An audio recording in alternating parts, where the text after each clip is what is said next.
Hello everyone, my name is Paul. Welcome back to the new news. I hope that y'all are having a great day. I hope that you've had a wonderful Saturday, a wonderful great start to your weekend. I hope you had some time to relax and that you guys got to recover a little bit. I hope you didn't spend too much time here on the news. There is a lot going on, but I hope that you guys heeded my warning, got out and about and got something done today that you enjoy. But there's a lot of stuff going on currently in the news. There's a lot. We have 4 good things in the news today. Fantastic to see. But there is a lot of bad things that are happening. Unfortunately, a lot of stuff that makes the news just isn't the good stuff. A lot of it is just really terrible things that a lot of people are saying throughout the world or doing. But luckily, you guys have built an awesome community, and we've been able to provide this independent news and go through, and you guys have given us a ton of different organizations we've been able to go through and vet, and you guys continue to give that. Please keep them coming. Keep letting us know. Join us on our Discord. Let us know what's going on, what kind of stuff that, what kind of fundraisers you guys are seeing and finding. Send us their links. We want to get them vetted. But if you check out the description below, there's a ton of links already down there. We have stuff, we have the Ukrainian government's, United 24 initiative in there. We have, our Brother's Brother, 99.6% of Brother's Brother Foundation, 99.6% of their donations actually go to their programs.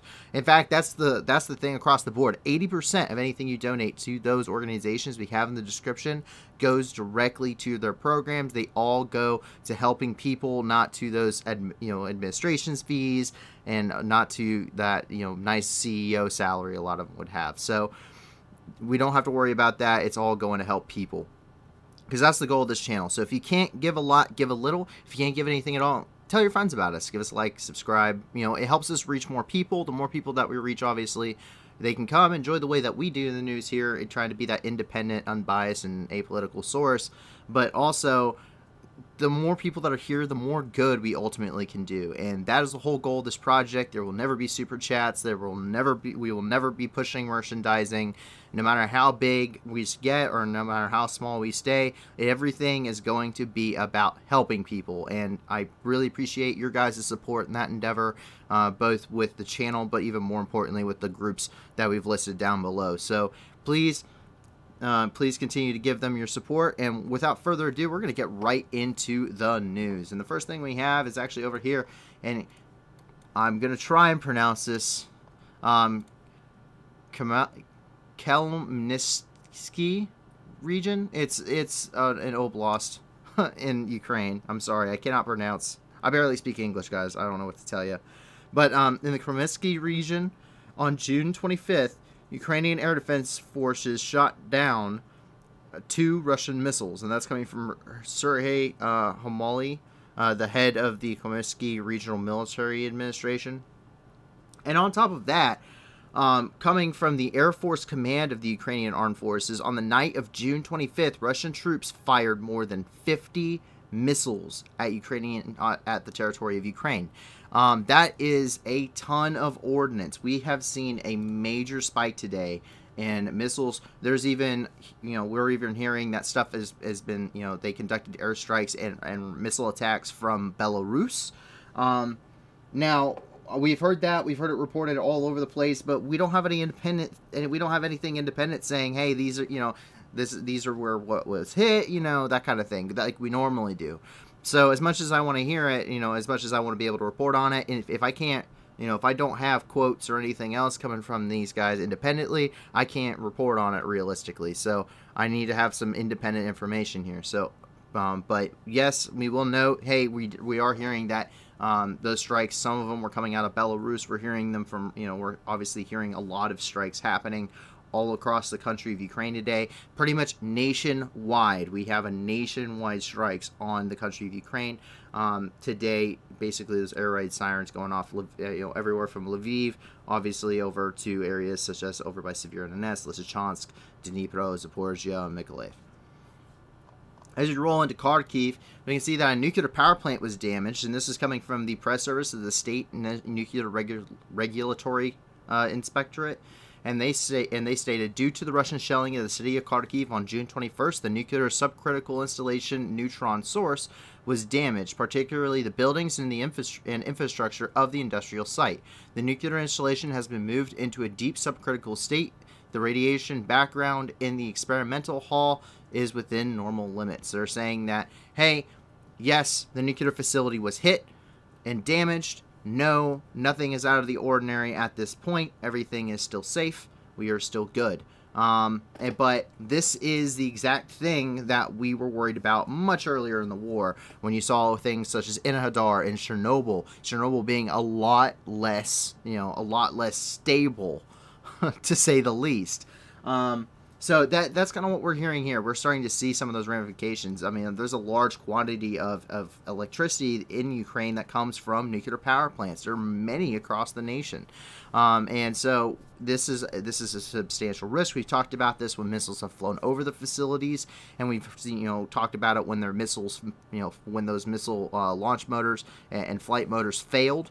And they landed, short of Kyiv or their intended targets, and the possibility that while they're flying over some of these, that this could happen. This seems as though it was just a happenstance of a direct strike on Kharkiv, which is not unheard of. We see a lot of that happening pretty much continuously at this point.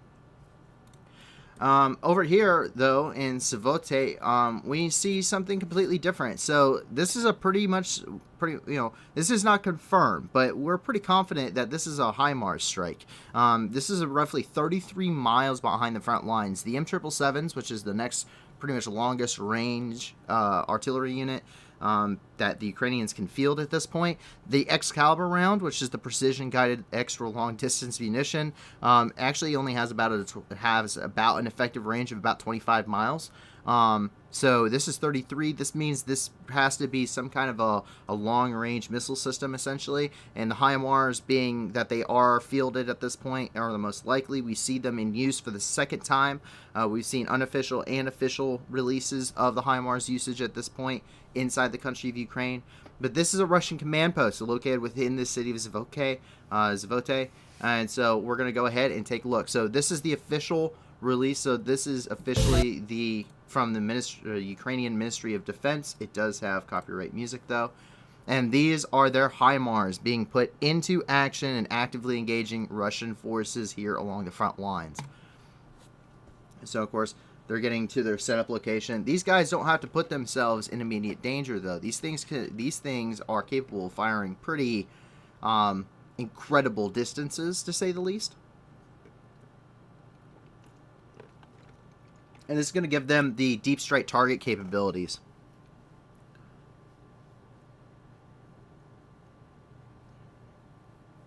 Let's see here. You can see the back of the HIMAR with its missile pods ready to go. FDC doing their thing. Keep in mind that Ukraine, their teams were trained how to use these things by the United States and NATO countries to be able to conduct these strikes.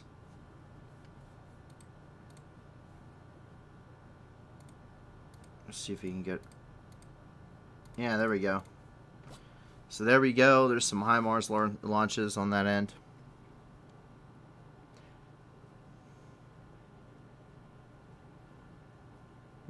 So these aren't like a grad system. You're not launching just a crap ton of rockets at something. These are precision guided munitions. So these things are going long range. They're going long range. They're hitting a specifically intended targeted object. These aren't blanketing an area with munitions. These are just precision guided, precision strike munitions that are being fired that just happen to have a really long range and really outranges just about anything outside of calibers or really outside of calibers that can be fired by the Russian Federation. You can see some of the results here. So this is the black smoke pluming up from the distance over here. Then we can see from that strike.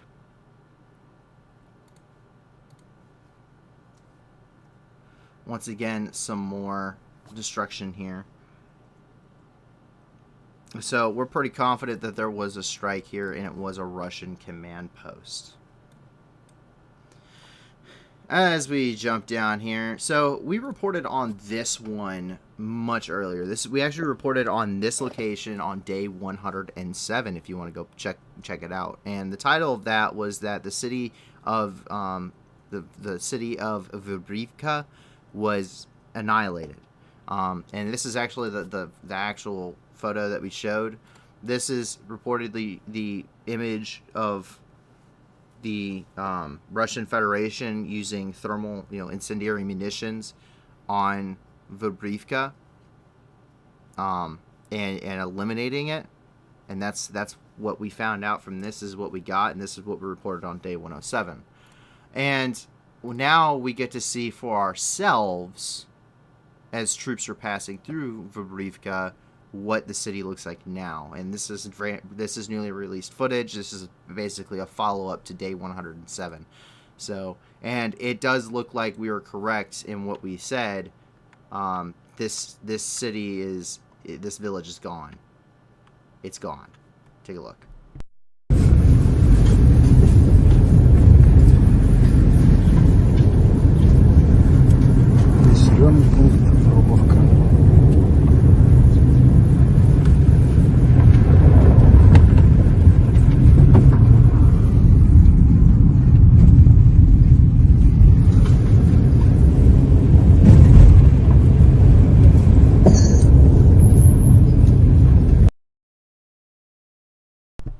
There is nothing left. When we stated that this place was annihilated, it appears to be the case. And that has happened across the entire front line. The destruction of this war is really unprecedented in its scope and scale for what it is. And that is a rather contained conflict inside of a moderate-sized nation.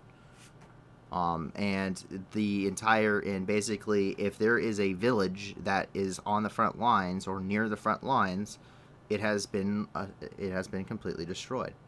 Why did they target that village again? That's a great question. We don't know. That's the issue. We don't know. Now to kind of understand the Russian military, I think is to probably put an would be to overstate something. I think you have a hard time understanding the military and why things are happening the way they are. And that goes for either side of it. Why is Severodonetsk so strategic? Besides the fact it's a large city, why is, we knew why Mariupol was strategic. I don't know, right? Like you would think for here, strategically speaking, or tactically speaking, Kramatorsk would be the goal here, because Kramatorsk basically has all of that's the network. That is the road networks lead into Kramatorsk, all of them. The rail networks lead through Kramatorsk. Highly important. I mean, but we don't see that. We don't see a push towards Slavyansk and then Kramatorsk from the Russians here. Despite the fact that we know that they have taken Lyman. Now, Vorivka is in this area. It is part of the pocket, and this right here is, we know that there's been a lot of pressure on this part of the Luhansk region. They're advancing along 9 axes of advance. You see that with Mykolaievka, Popasna, as they're pushing towards Bakhmut, as they're pushing Zolote right now. We've seen that as they push the Lysychansk, Severodonetsk, over by Sibiryanka. and Borovivka. We see that all across this region. We see 9 axes of advance. Why they hit this specifically, we don't know. But in the United States, when you're going to conduct a strike, you ask yourself, are there going to be civilian casualties? In Russia, you ask yourself, what is the likelihood that we will cause enemy military casualties? And that's really the thought difference. You see that with everything. How their tanks are built, in fact. When I'm saying their doctrine, major artillery strike softens up the area and any defenses that could be in the area. Immediately push with an armored spearhead and high-paced, fast maneuver warfare, really built for the plains of Russia, not really for anywhere else. Break through enemy lines with an armored spearhead, and you put the really big, tough steel things in front of the really squishy people, so your infantry come through and mop up. You see that same ideology when it comes to their tanks. Their hatches on their vehicles open forward to protect the tank commander and the gunner. They do not open to the rear. So you put the big metal heavy thing, in front of the squishy guy. And so and you see that pretty much everywhere. But it's kind of backwards compared to how it's really backwards thinking from how the rest of the world would conduct a modern war. That's the thing. It's very backwards from how a Western country, any of them, really any country, would want to conduct a modern war. Because we know, we can assume that this wasn't going to be a great doctrine. I mean, just look at the casualty rates from World War II, when this doctrine really was, first being developed. The massive eye-watering numbers of T-34s, the eye-watering numbers of infantry. But at the same time, Russia also lost anywhere from 20 to 80 million people as a result. Pretty significant losses. Now, this was really developed post-World War II, but you start seeing it in the later stages of the war, especially during the invasion of Germany. So that's why I'm bringing that up, because that's really where this doctrine comes from, and the doctrine really hasn't changed, where it's just kind of been improved upon, whereas the U.S. military doctrine has changed relatively significantly as a result of, constant conflicts in other parts of the world when you're talking about Korea, Vietnam, and otherwise. But to make a long story short, we don't know. We just don't know. And that's the issue. We don't know why they've done so many things. Because realistically, there are certainly villages where there are Ukrainian forces, but neither side has enough troops to completely cover a whole 500-mile long front line. So that's just no one has enough forces to do that entirely. So you got to pick and choose where you want to lose and where you want to, gain ground. And that's really kind of the thing here, is every village, though, has been wiped off the face of the earth, without really any exception. I mean, look at any single village. I mean, what did Chernobyl do? Like, it's gone. I guess, Chernobyl's, a wreck. Borodyanka, what importance did Borodyanka play? Nothing really, but it's wiped off the earth, essentially. Bilhorivka, this Bilhorivka, not this Bilhorivka. Similar situation. We've seen them, blast just about anything and everything. Rubizne had some pretty heavy fighting, so I can see why that's destroyed. Kremina, not so much. Kremina was captured within the very first day of the offensive, and it took pretty significant damage. I mean, Tors, Lyman, you could just go on and on. Izium is heavily destroyed, so you could just go on with this. But as we move over here to Bakhmut, Bakhmut received more shelling, of course. Due to the Russian shelling in the city of Bakhmut in the Luhansk region on June 25th, one citizen was killed and 2 were injured. At least 14 residential buildings were damaged, and that's according to the press service, the National Police of Ukraine. So that's really the theme of the day, is a crap ton of shelling. Just a ton of shelling on both sides. The absolute destruction, pointless destruction. I mean, Kharkiv, what is the point of shelling Kharkiv at this point? There is no tactical or strategic point in doing it. They're wasting long-range munitions on something that really isn't strategic for them anymore. You know, they are going to lose the Kharkiv Oblast. Period. There is nothing they can do about that. They do not have the forces. When they had a chance to take Kharkiv, they weren't able to do it, and now that chance has gone away weeks ago. So, but they continue to shell Kharkiv and not even military objectives. They're shelling very much civilian infrastructure, and infrastructure that is quite protected when it comes to things like nuclear reactors.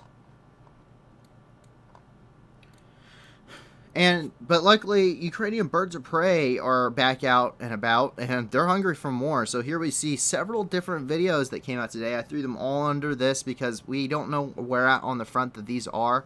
But these all came out today. These are Ukrainian helicopters conducting operations in Ukraine here along the front. So let's take a look. So here we can see this is a Ukrainian Mi-24 Hind. This is a helicopter gunship. So this is a pretty much up close and personal, video of one. We saw one yesterday, but these things they're flying tanks. They're very heavily armed. This one, despite having its gunner location, this one does not have a forward gun. These are now opticals. So a lot of these, the later variants of the Mi-24 Hinds have optic suites on the front of them. Let me jump down here, take a look at this one. So this is inside of an Mi-8 AMTSH, which is an attack helicopter version of the Mi-8, and these are as they're getting ready to do that high level maneuver and get ready to fire their rockets. So let's take a look here, and away they go.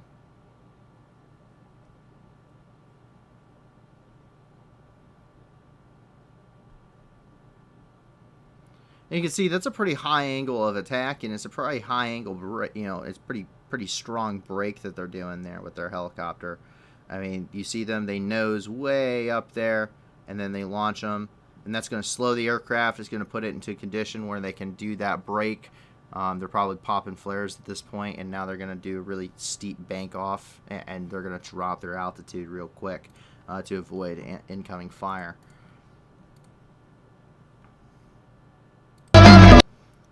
And we can see them, just having a nice little peaceful sortie on their way to the target here. They're flying over here at contour level, and they're over here just flying through the fog. I mean, it's not anything crazy, guys. I mean, they're flying helicopters. This one's got a forward gun. But, I would love to be a helicopter pilot so I could do this kind of stuff. Not the warfare part of it. I just really would like to fly in really kind of cool weather. But, get to see things people don't normally get to see. Very atmospheric.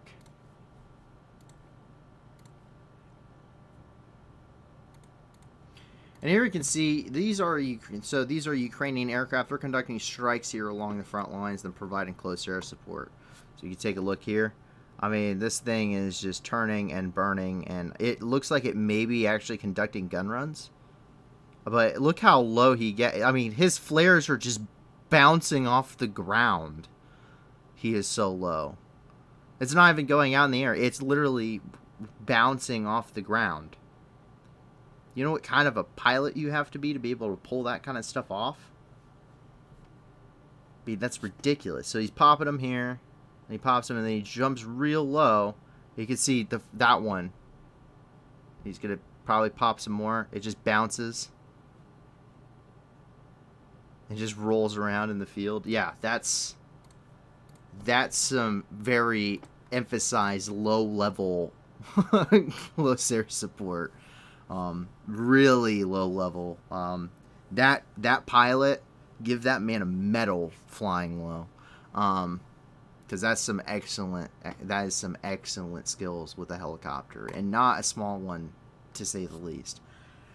So here in Mariupol, it looks like I cut off when I put this in here, but the humanitarian situation in Mariupol is rapidly deteriorating. Due to the decline in humanitarian aid, there's a critical food shortage. People stand in thousands of lines for bread, and that's coming from Petro Andrushenko, who's the advisor to the mayor of Mariupol. I'm really glad to hear from Petro. I haven't heard from Petro in quite some time, or seen Petro post anything for a long time, so it's good to hear from him.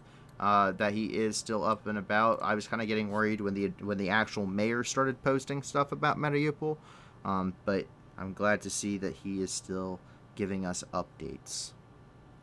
So that actually is everything for Inside of Ukraine. So we're going to go ahead and move on to the international news. And the first thing that we have up here is the fact that Russia and Belarus just celebrated 30 years of being, together, having diplomatic relations. Believe it or not, so everyone likes to talk about, how the Soviet Union doesn't exist anymore and how Putin needs to stop putting together the Soviet Union. Well, that's not entirely true. They're not Soviets anymore, but there is a union. Belarus and Russia are in a union. They've been in a union since 1997. They do not have any official flag. They do not have an official anything. Lukashenko, who's been the head of the union since 2000, is supposed to be running that whole thing and making sure that there gets, a national flag and an anthem and everything. But Belarus and Russia are in a union. They have been in a union. They've been in a union since 1997. I didn't realize this, but as I keep reading through Russian, sources and trying to find out what's happening inside of Russia, I keep coming across that same thing. The union is strong. The State of the Union, the joint parliament of the union. And I'm going, okay, did someone just magically create the Soviet Union over again? No, but kind of. And it's been around since 1997, but that's why you see such close support between Russia and Belarus. Despite being separate countries, they are indeed essentially just the same thing. Not that any of us were mistaken by that, but as an emphasis, they are in a union similar to how the Soviet Union was prior. But as a result of this, Russia is going to transfer Iskander-M systems to Belarus. This means that here in the next coming months, according to Putin, the Iskander-M is at least a medium-range theater ballistic missile system that is capable of carrying both ballistic and cruise missiles for both conventional and nuclear munitions. So that is a little concerning because it then means that Russia could possibly be putting nuclear weapons inside of Belarus, which is right next to the border of NATO, which is not what we want. But let's go ahead and take a look here. В течение ближайших нескольких месяцев передадим Беларуси ракетно-тактические комплексы «Искандер-М», которые, как известно, могут применять как баллистические, так же и крылатые ракеты, причем как в обычном, так и в ядерном исполнении. Я предлагаю поручить Министерству обороны и начальникам генеральных штабов проработать все детали, связанные с этой совместной работой.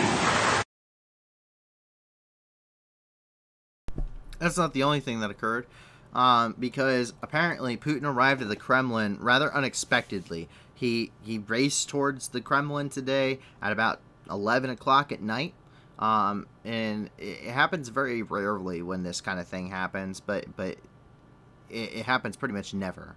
Many news channels, there was a rumor that this was kind of a bad sign, but Dmitry Peskov, the Kremlin's press secretary, refused the suggestion that Putin arrived at the Kremlin in the evening to make some kind of an emergency statement. But let's take a look at this. I mean, these guys they are going somewhere.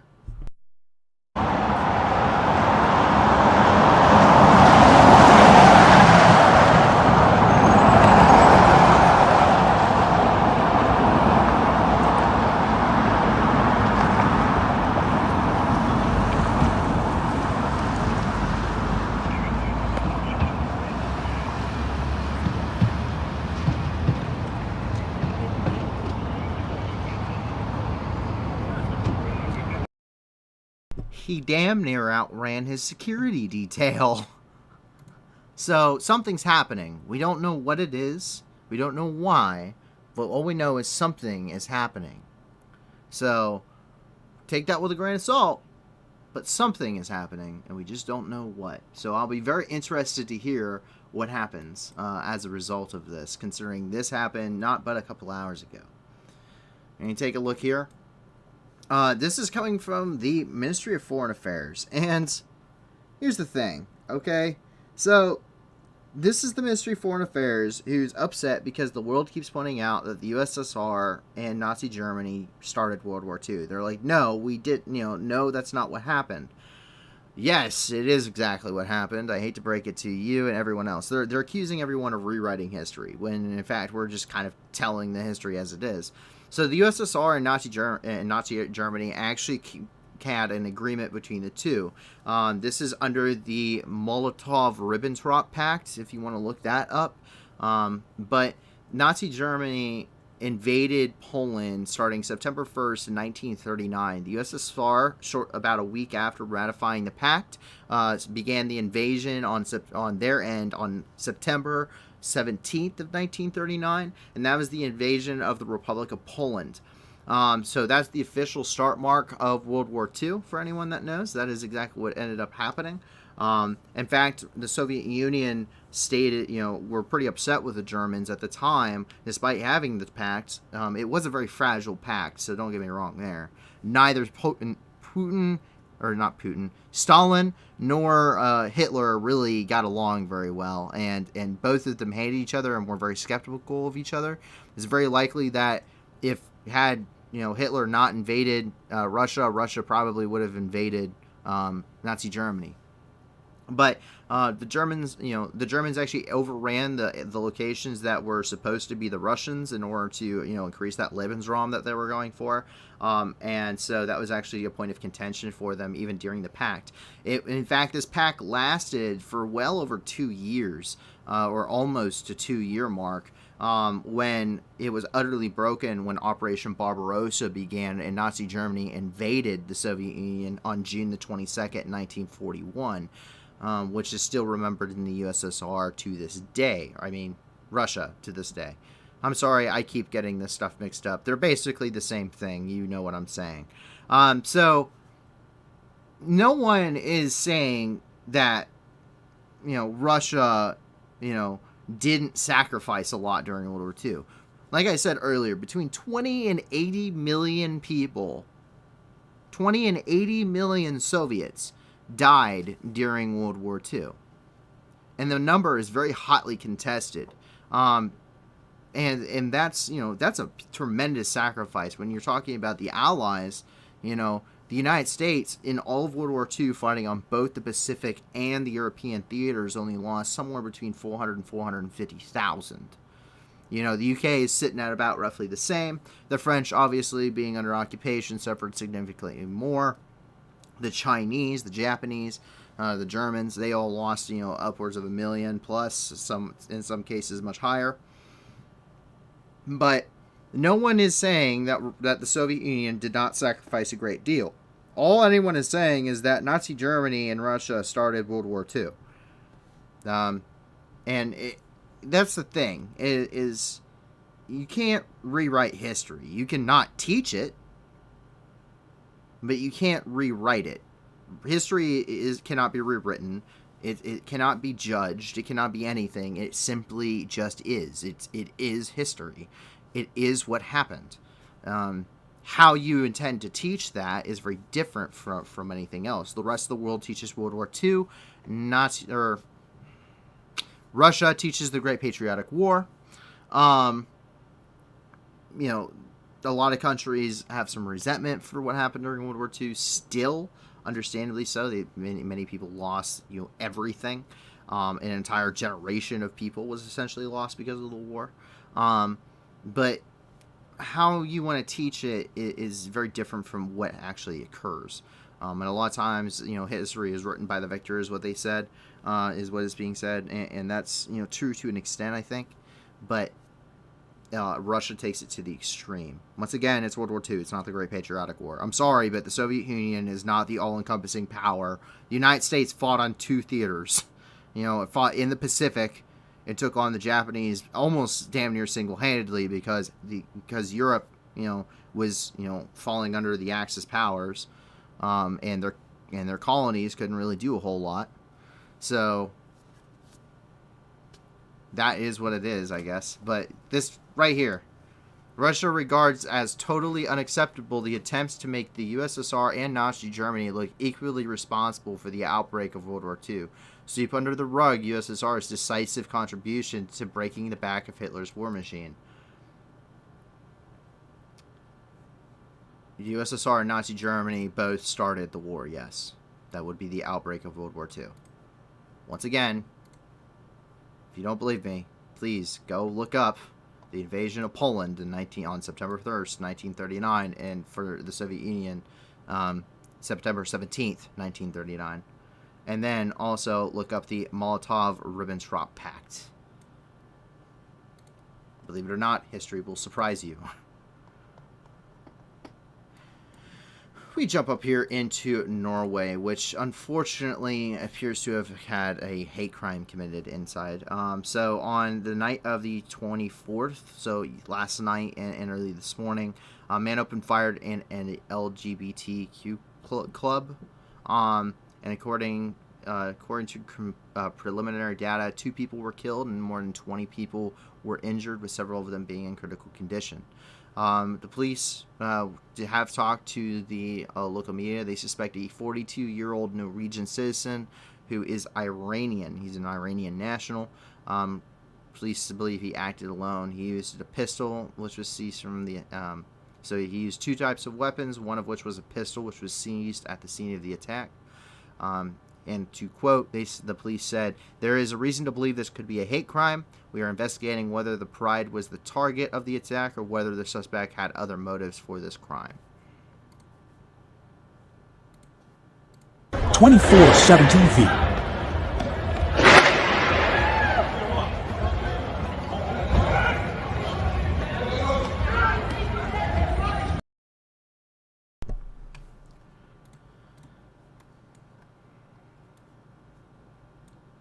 Please don't hate other people. That's all I have to say. A Chinese official threatened that China will have Taiwan. The ambassador of the People's Republic of China to France, Zhai Jun, gave an interview to the local newspaper Le Noir, which said that the official Beijing remains adamant about the return of Taiwan under sole control. Quote, we will take back Taiwan by any means, including military means, according to the Chinese ambassador.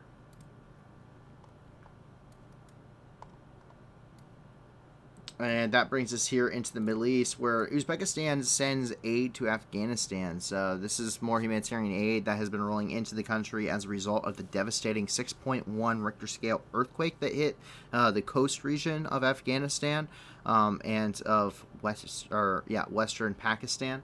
And roughly somewhere between 700 and 1,500 people have been killed as a result of this, and more than 1,500 plus people have been injured. That doesn't even include the people that have lost their homes and are now internally displaced peoples.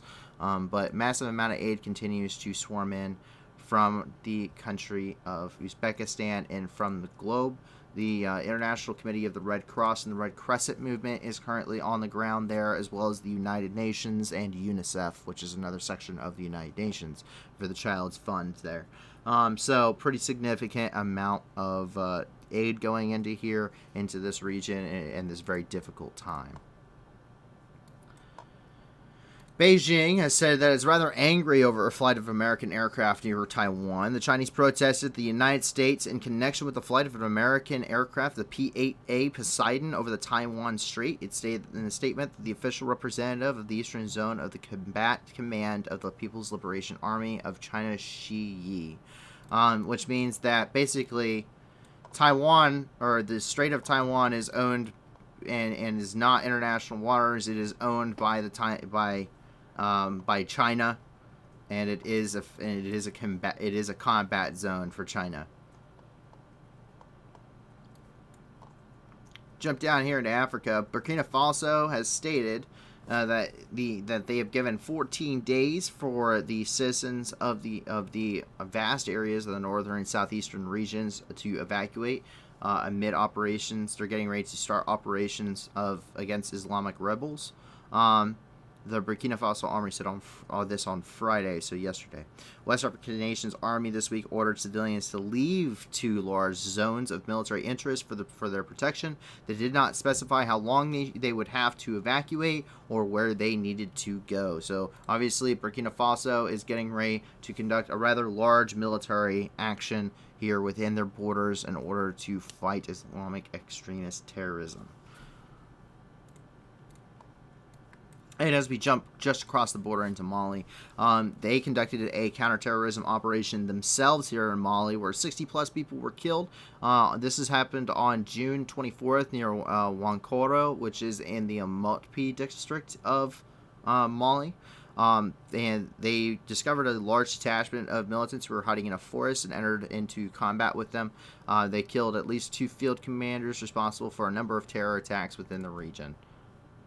And this is coming from an official statement from the military junta.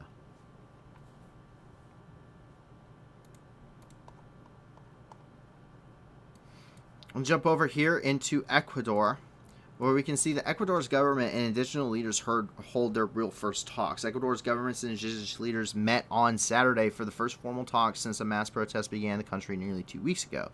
The sometimes violent demonstrations, driven by indigenous calls for lower fuel and food prices, among other demands, have led to at least 6 civilian deaths and multiple attacks on security forces. This dialogue, according to the legislature head Virgilio Sequencella to journalists, this dialogue has begun and there haven't been any commitments. We as the assembly have asked for tensions to be lowered, for fewer confrontations, and a solution to be found. The Confederation of Indigenous Nationalities of Ecuador leader Leonidas Iza said that indigenous groups would partially open roads blocked during protests to allow food to the capital. The residents have complained of low supplies that would remain in Quito until they get a satisfactory answer from President Lasso. So we're getting this from Reuters if you guys want to go and check them out. Let me jump up here into Washington D.C., where there was a where basically the United States and 4 other countries have formed an alliance to confront China within the Indo-Pacific. This is coming from the White House. The alliance includes the United States, Great Britain, Australia, New Zealand, and Japan, and this comes at a time when China is really threatening to return Taiwan by any means, as we had just talked about with France. So, what is this? Well, here's the issue. So obviously Australia, New Zealand has a really big concerns with this. The United States as well when it comes to the South Pacific and Japan. The United Kingdom, the New Zealand and Australia are commonwealths of the United Kingdom, and so that's where the United Kingdom really fits in here. But what's going on is China is becoming more and more militarily threatening to everybody. And that's kind of the situation. They just put out a statement and just signed a directive. Xi Jinping, who is the leader of China, just signed the directive regarding the use of military forces during peacetime, quote unquote. And they really, really, really, really would love to have Taiwan back. They say that it's been part of China since ancient times. Well, here's the thing. Taiwan's been its own country, and I will say it's its own country because I really do not care what China thinks of me. But Taiwan is its own country and everything, but an official statement from China saying it can be its own country. The only country keeping Taiwan from being its own sovereign independent nation within the United Nations is China. China sees Taiwan as Chinese because the government of Taiwan were the Chinese Federal Party. Before, during, and after World War II, China was ruled by a federal government. And the Communist Party, which is now in charge of China, which now rules over China, fought against the Federalists. Then they fought together essentially against the Japanese. The Federalists beat the Communists, and the Communists ended up, going into the mountains, and basically should have been killed off. But they did end up returning. They took over the entire country with probably a little help from who, and then they took over the country. The Federalists evacuated and fled to Taiwan, the island of Taiwan, seeing it as more defensible, and then running a separate Chinese government from exile. Taiwan now sees itself as now its own independent nation, but both countries believe them to be the true China. So that is where that conflict derives from. The Federalists have the backing of the United States. The Chinese government obviously had the backing of Russia until relations actually kind of fell apart to an extent, and then now have been rekindled, and that's kind of what we're seeing here. They're even saying the Chinese are even saying we shouldn't equate Taiwan to the Ukraine situation. They're two completely different things. But however, the United States usually loves to park a aircraft carrier battle group in between Taiwan and China occasionally, because getting within so close of a U.S. aircraft carrier strike group is actually a declaration of war. And China is not really wanting to tank its own economy, since the United States is one of the biggest importers of Chinese goods in the world. So that means that any economy China would have, when wars are won by economies, the United States is self-sufficient and would be okay, because we can still produce everything on our own. China relies heavily on exported goods and would get sanctioned into oblivion and would lose also their largest buyer. So that is why China and Taiwan have yet to kill each other. And then it actually brings us back over into some good news, and that's because we're going to go up here. We're actually going to jump and start off here in the UK, where a paralyzed driver can now steer a supercar with their head and breath. So Arrow McLaurin, an SP of the SP team, co-owner of Sam Schmidt, completed the signature hill climb at this year's Goodwood Festival and Speed. This includes using a sports car, using their head and breath to steer. So this has been used. So the racer also wore a semi-autonomous exoskeleton concept, also known as the Sam suit, which helped him walk. Let's go ahead and take a look at this. So he's paralyzed, and he's going to drive that, and did successfully drive that, as you can see here. Pretty sweet. I mean, that's awesome. I mean, the fact that we can give people who don't have any any ability to normally drive a vehicle, the ability to drive a supercar now is fantastic. Giving people their lives back. I mean, that's awesome. As you jump over here, this is out of Tucson. So bizarre polygons are starting to crack through the surface of Mars. So this is a very recent image where it reveals a patchwork of white zigzags cracking across the Martian soil at high latitudes. The occasional spray of blue and black and blue mist fanning out of the spray of the zigzags. It's very colorful. It's a signature feature of the Martian spring. Where it's basically, these are when hidden reservoirs of subterranean ice butt up against each other on the dry surface. So the edges of these polygons become cracked and frayed in the springtime as the surface of ice transforms from a solid and into a gas, also a process known as sublimation. A simple ice vent can open and close multiple times, spraying particles into different directions across the Martian surface depending on the wind. So just take a look at that. This is cool. This is awesome. Mars sounds awesome in the springtime. That being said, it's also probably one of the most dangerous, inhospitable places in our universe, but that's pretty sweet. That's cool. And if you want some more information that can probably be explained a lot better than I can, you can go to livescience.com. That's where we're getting this from. So go ahead and go take a look and check them out. They have a lot of really cool stuff on there. A lot of very interesting stuff. But something that you may have watched yourself is the Parade of the Planets, which occurred last night on June 24th, where Mercury, Venus, Mars, Jupiter, and Saturn all lined up in a visible line with the moon. And it is the last such time this connection of the 5 planets once happened in 2004, and the next one is expected to happen in 2040. So I hope that you guys heeded my warning and got to enjoy the Parade of the Planets yourselves. We have a photo here so we can show you. So there it is: Mercury, Venus, the moon, Mars, Jupiter, and Saturn. Very cool to see. I would love, I used to be extremely interested in when it came to astrology. So my grandfather made me extremely interested in astrology. I had all sorts of stuff he would send me every time the space station was supposed to fly over the house, and whenever I could see a shuttle, the space shuttle when they were still flying dock with the International Space Station, and I got a telescope, and it was so I've always had a really distinct interest in this kind of stuff, and I just find it very fascinating how our universe just kind of works. It's really cool. And sometimes it's just beautiful and absolutely mesmerizing.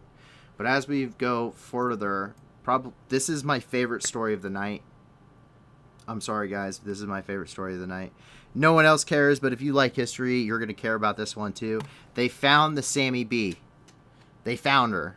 Okay, I spent like 10-15 minutes talking with this about this with my fiance, but amazing.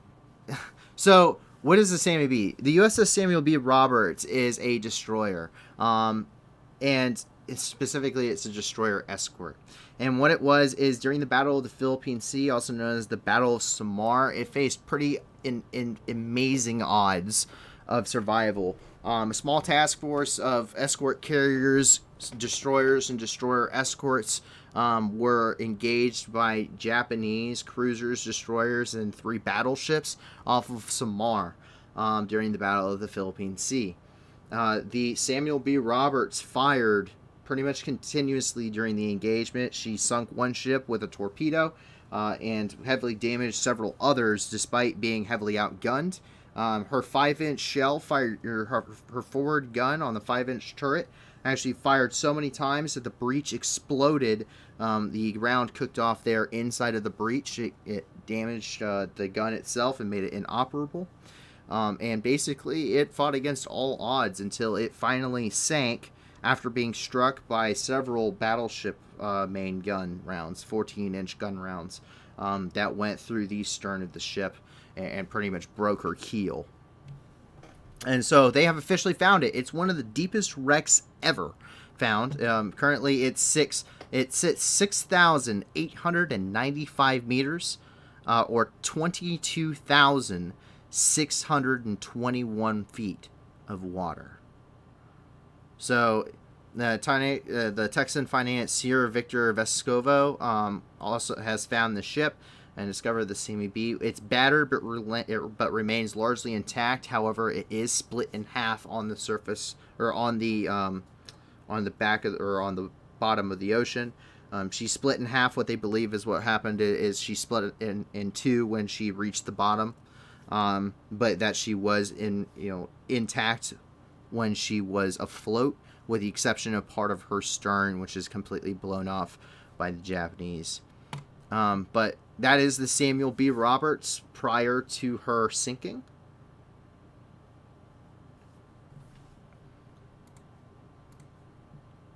And that is the side scan sonar of the wreck on the bottom. And you can go and check out the BBC regarding this and let them, and kind of get some more in depth on this. But if you're really interested in history, this thing is so deep. The wreck is so deep that it's basically pristine. And that's really what you see out of a lot of these deep wrecks. The USS Indianapolis, which is extremely famous when it comes to shipwrecks, was also found extremely deep, but it's still pretty much all intact because there's not a lot of there's not a lot of things that can survive that deep in the ocean to deteriorate the wreck site. Even Titanic is extremely deep, but there's still microorganisms that can survive that far down here.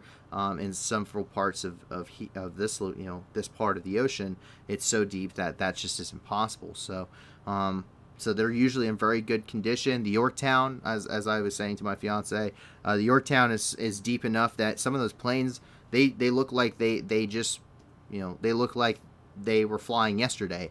And honestly, it looks like you could just bring them up with a nice big crane and put them on the deck, let them dry out, and replace the rubber gaskets, and they would fire right back up. I know it's not that simple, and it's pretty terrible if you were to do that, but these things are in immaculate condition, considering they've been down there so long, well over 80 years at this point. So pretty immaculate condition of a wreck. Pretty awesome that they found it. Extremely famous. I highly recommend reading up on the Samuel B. Roberts. It's a very, very amazing story. Pretty much a David versus Goliath kind of thing. So, but that's actually all of the news when it comes to the globe right now. At least all of the major news that we could find and we could report on today. I hope that you guys have enjoyed. Please make sure to check out that description, and please make sure to check out all of the different groups that we have in that description. That's really what we're here to do. We are here to be the news that gives back, and you guys make that possible. It's only possible because of you guys as a community. I was informed that a couple of the links in the description are not working at this point. I am sorry that we did not catch that. We will get that fixed in the future, and hopefully we can get some new ones going for you guys. But please, obviously stuff like this does happen. We'll get that, once again, we'll get that fixed, but please keep sending others to us. Please keep sending us different links for different charities and organizations. We want to get these things vetted. We want to help as many people as physically possible. So please just keep letting us know. Our Discord link is in the description. You guys can go onto our Discord, check us out there, and you guys can let a staff member know. You can engage in the discussion. We have areas on that Discord for locations all over the world. So no matter where you want to talk about, if you want to talk about the crisis between Taiwan and China, you can. If you want to talk about the SAMEB, please go into this Indo-Pacific region. I would love to talk to you about the SAMEB. If you want to talk about Europe or South America or Africa, all of those locations are listed on there. So you guys can go and check that out. Please don't just focus on Ukraine with these organizations, though. Do also take a look at the others. Because of the war in Ukraine, a lot of these other organizations and a lot of these other fundraisers and places that really need your help are being very much overlooked. So please remember to give them some attention as well, and make sure you check them out. Let them, give them your support as well. I appreciate the support you guys have already given the channel. Please make sure you give your support to the staff. They are the ones that put this together. I really just lend my voice to this, guys. So they're really the ones that make the magic happen. But with that, I hope that you guys, will, if you can't give a lot, give a little. And if you can't give anything at all, give us a like and subscribe. Let your friends know about us, because we're never doing super chats here. We're never pushing merchandise here. We're never doing this for advertising purposes or to make money off of this. Everything that we do here is to help people. So once again, thank you for the support. I hope that you guys remain safe. I hope that your family and your friends remain safe. And if not, I truly do hope that you find that safety and security here in the very near future. There's enough terrible things going on. I hope that people just remain safe that are here on the channel and get to enjoy this, and get to enjoy what they love to do going forward. So with that, please, I hope to see you guys back again tomorrow night at 10 p.m. Eastern Time, 9 p.m. Central. And I hope to see you guys over on our Discord and chat up with some of you guys, and hope to get some more fundraiser links from you. So with that, my name is Paul from the New News. Have a great night and have a great Sunday. I'll be talking to you guys later. Bye now.